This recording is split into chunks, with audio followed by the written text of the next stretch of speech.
Olá, muito boa tarde você internauta que nos acompanha aqui no site Notícias Agrícolas. Estamos de volta com os nossos boletins e o destaque agora é para o setor sucroenergético, porque a COP27 terminou no último domingo, após 2 semanas de negociações, e o Brasil esteve presente por lá, é claro que com a comitiva, né, do governo brasileiro, com o Ministério do Meio Ambiente.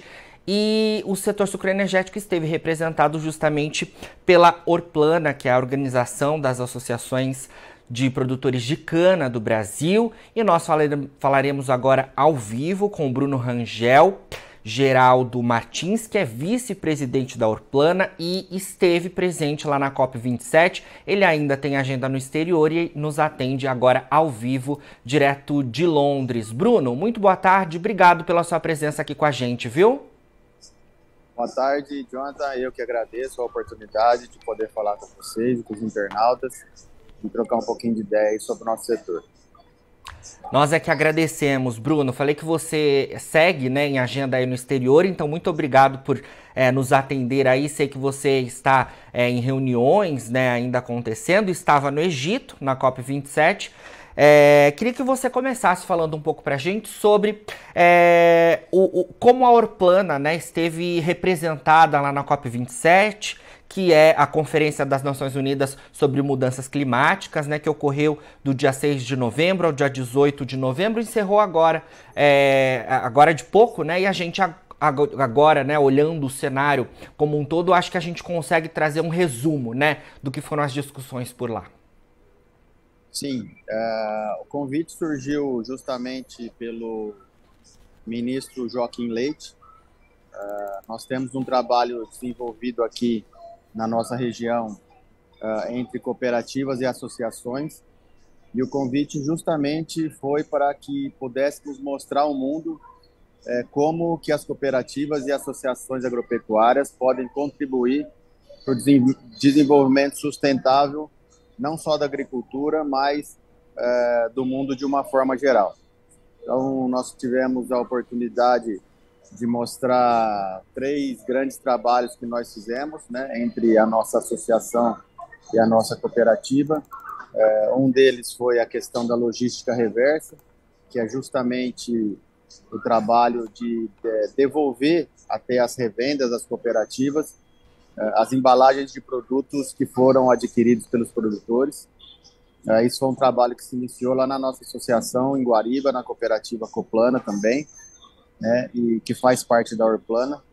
E no começo era apenas um projeto e depois ela se tornou lei, e tudo isso começou lá com a gente.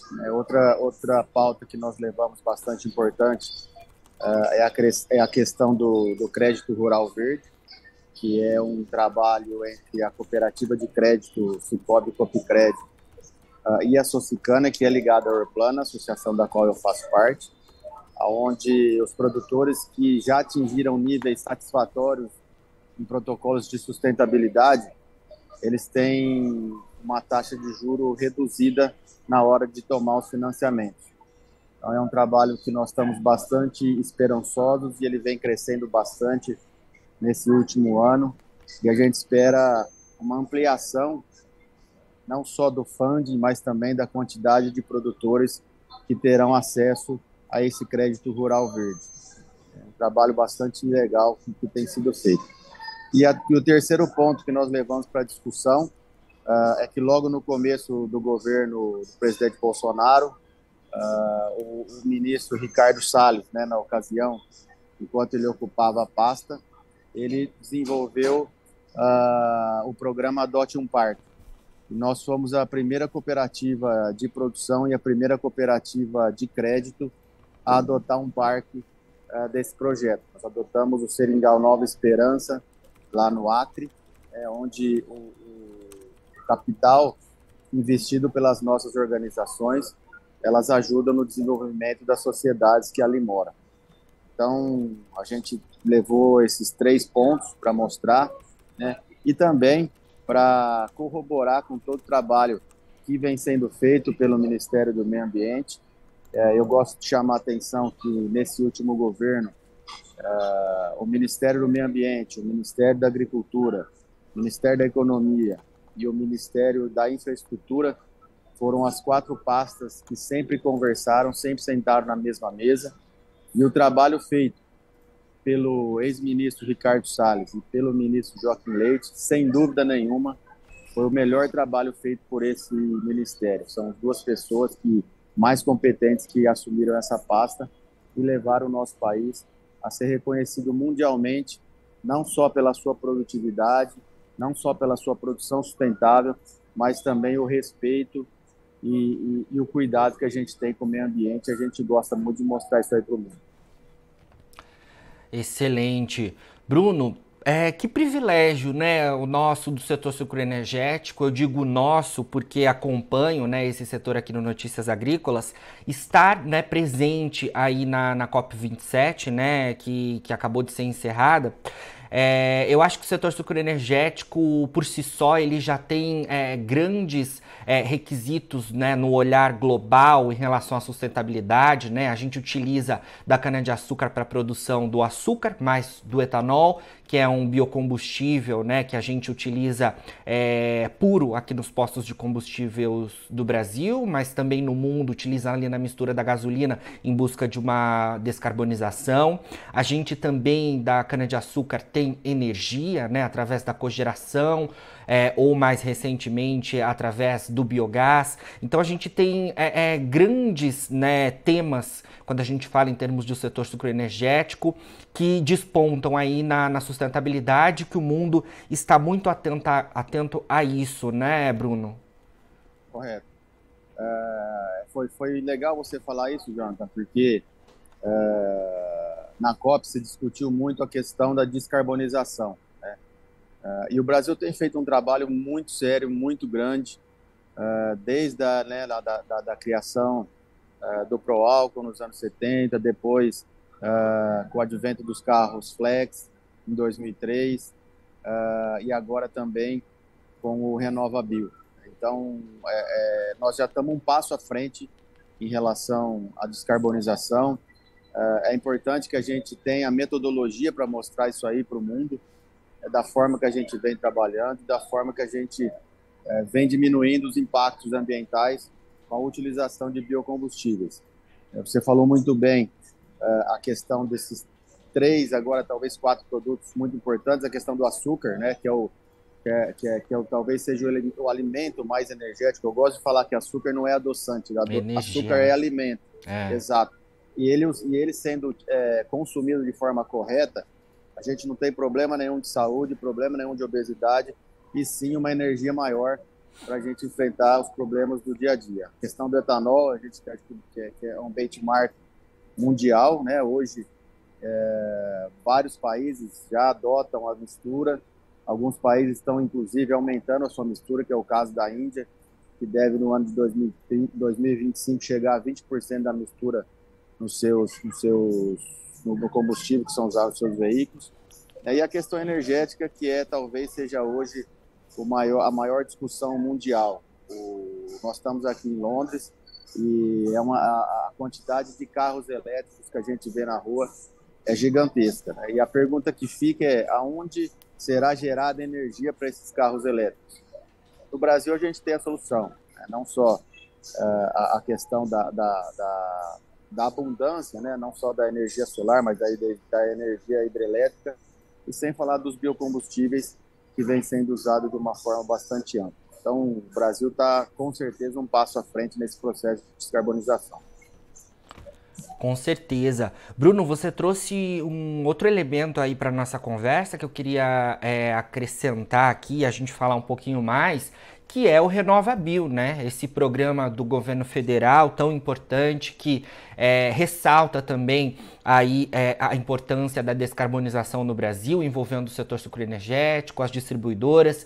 É muito importante esse programa também. Queria que você falasse um pouco sobre como o mundo também olhou, né, esse programa, porque eu acho que a gente é pioneiro quando a gente fala em termos de RenovaBio, a gente que já tem uma matriz de mobilidade extremamente sustentável e cada vez mais se preocupa, né, na descarbonização, em ter os carros emitindo menores níveis de CO2, né? A nossa indústria automobilística também cada vez mais preocupada com isso, e é claro que o setor produtivo também está muito atento, né? A gente tem, por exemplo, hoje o etanol de segunda geração, que a gente consegue, através, né, dos resíduos da cana-de-açúcar, produzir, né, o biocombustível.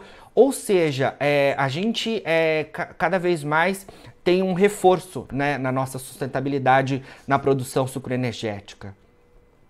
Sim, sem dúvida, né? O RenovaBio foi um programa muito bem elaborado, né, pelo governo brasileiro, pelas indústrias, e faz com que não só ocorra a diminuição de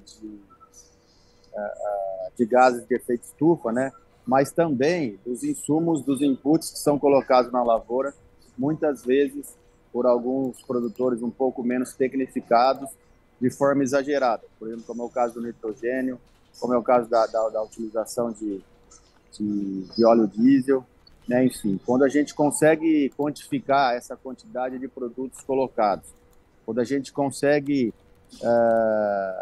incentivar que os produtores eles possam usar formas mais eficientes de produzir e também formas que vão trazer no longo prazo uma economia significativa para ele, e ainda ele vai ter a geração de um certificado que pode ser comercializado, e ele vai ter mais uma fonte de renda com isso. A gente está fechando toda a cadeia quando a gente pensa em ESG. A parte do meio ambiente, que vai ser mais ainda preservada, a parte social, onde vai ser compartilhados todos esses ganhos, né? E a parte de governança, que é onde tem o governo inserido, as associações, as organizações cooperativas, enfim. Então, é um trabalho que o Brasil tem, sim, tem muito a mostrar ao mundo. No caso do nosso setor, ainda existe uma discussão de qual o produtor de cana-de-açúcar, qual que vai ser a fatia que vai ficar para ele, uma fatia justa, mas eu tenho certeza que logo nós vamos chegar num acordo e vai ser mais um benchmark importante para a gente poder mostrar ao mundo a nossa responsabilidade social e ambiental. Com certeza. Ô Bruno, eu queria que você falasse um pouco também, olhando em termos de agronegócio a nível Brasil, qual que é a percepção que o mundo tem, né? Porque a gente sempre ouve falar dessa percepção errônea do agronegócio brasileiro, né? Mas a gente tem os exemplos no setor sucroenergético que a gente já comentou e que você conhece muito bem, que não é verdade muito do que é dito lá fora, né, sobre o agronegócio brasileiro. Então eu queria que você comentasse um pouco pra gente, você que esteve lá, você que participou de painel, né, e imagino que tenha acompanhado diversas discussões na COP27, fala um pouco pra gente sobre essa percepção e o que a gente ainda tem que fazer para mudar um pouco a visão do mundo em relação aos nossos produtores brasileiros. Certo. Você, Jonathan, você foi muito feliz nessa colocação, porque o Brasil, na verdade, é uma vidraça. O Brasil, ele, nos últimos anos, aliás, nos últimos pelo menos 30 anos, né, a gente conseguiu provar que a gente consegue produzir de forma eficiente e com qualidade em situações adversas, num solo muito diferente de outras partes do mundo, onde nós somos altamente dependentes de fertilizantes, onde a gente enfrenta muito problema climático, onde a gente tem uma agricultura tropicalizada, né, onde que a gente consegue produzir, às vezes, até 3 safras por ano. Então, quando a gente mostra isso para outros países, a gente acaba se tornando uma vidraça, né? E o Brasil, pelo seu tamanho, pela sua desenvoltura e também pelas pessoas que estão inseridas, a gente acaba incomodando outros países, né? A gente acaba tomando conta do mercado, como é o caso do açúcar, o caso do suco de laranja, o caso da carne, o caso da soja, né? Enfim, a gente tem vários produtos onde a gente produz com muita qualidade, com maestria e com muita eficiência.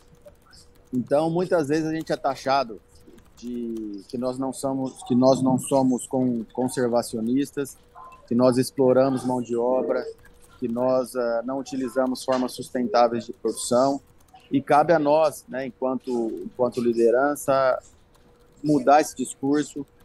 É muito importante a gente participar desses fóruns, como a COP, como esse fórum que nós estamos participando agora, que é de produtores de cana-de-açúcar e beterraba do mundo, e a gente mostrar como o Brasil produz, como o Brasil trabalha, como a gente precisa se comunicar de uma forma mais forte, né? O Brasil tem muito a mostrar para o mundo, tem muito a ensinar para o mundo, né? A gente falou muito também da questão da segurança alimentar. O Brasil ele tem condição hoje, se tivermos investimentos, se tivermos parcerias, se investirmos mais em infraestrutura, de ser, na verdade, o grande celeiro do mundo, né? E por estarmos onde estamos, com a condição climática que temos, a gente consegue produzir mais de uma vez por ano, mais de uma safra, e é que a gente pode ajudar o mundo nesse sentido. Então, realmente, nós somos taxados muitas vezes, mas por pessoas desinformadas, por pessoas que se sentem ameaçadas com o nosso negócio, e cabe a nós nos comunicarmos de uma forma mais eficiente. Com certeza. E comunicação e participar desses eventos internacionais é muito importante, por isso aproveito para a gente finalizar essa nossa entrevista, que você fale sobre esse convite que o Ministério do Meio Ambiente fez para que a Orplan estivesse presente lá. Acho que é muito importante essas iniciativas, né? E fala um pouco para a gente sobre isso justamente, Bruno, sobre como o Ministério de Meio Ambiente está atento ao olhar do mundo sobre o nosso agronegócio também, e como a gente, sim, preserva, mas a gente produz também, e produz muito melhor do que qualquer outro país em termos de produtividade, né? A gente tem uma área de produção que outros países têm muito maior e que desmata muito mais do que nós temos aqui. A gente produz com produtividade elevada e a gente também preserva, né? Perfeito. Nós somos, longe do segundo, o país que mais preserva no mundo, né? Os números mostram por si só. O trabalho da Embrapa, feito pelo Dr. Evaristo há um tempo atrás, apresentado no mundo inteiro, pôde constatar isso, né? A gente produz preservando. A gente tem condição, com uso de tecnologia, com investimento em pesquisa e desenvolvimento, com melhoria contínua, né, nas práticas agropecuárias, de dobrar a nossa produção na mesma área.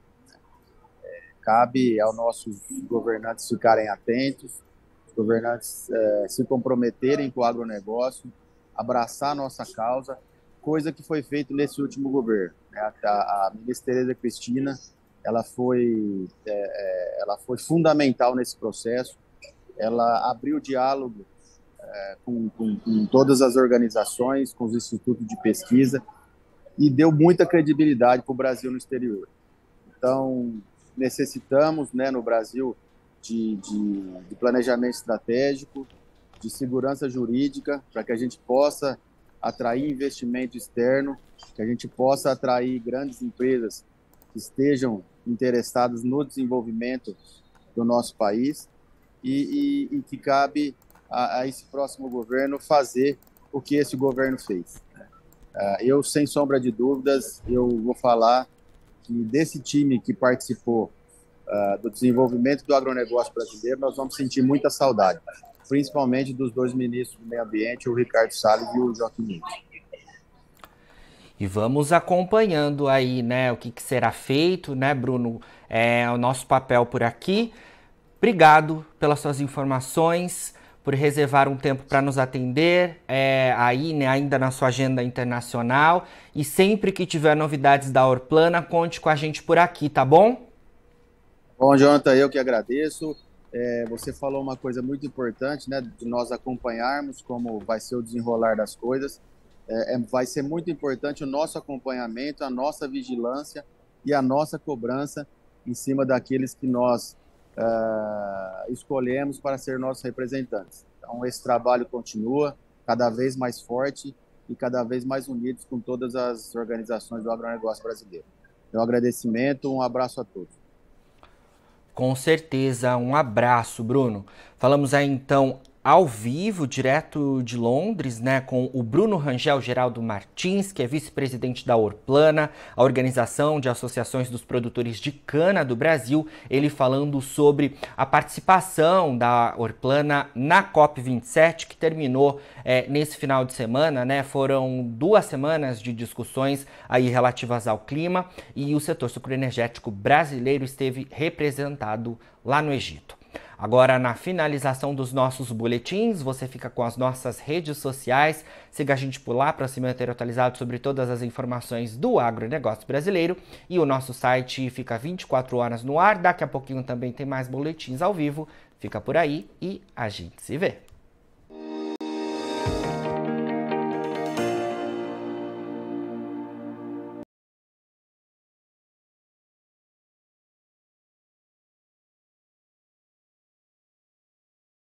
Participe das nossas mídias sociais, no Facebook, Notícias Agrícolas, no Instagram, @Notícias Agrícolas e em nosso Twitter, @Noteagri. E para assistir todos os vídeos, se inscreva no YouTube, na Twitch, no Notícias Agrícolas Oficial.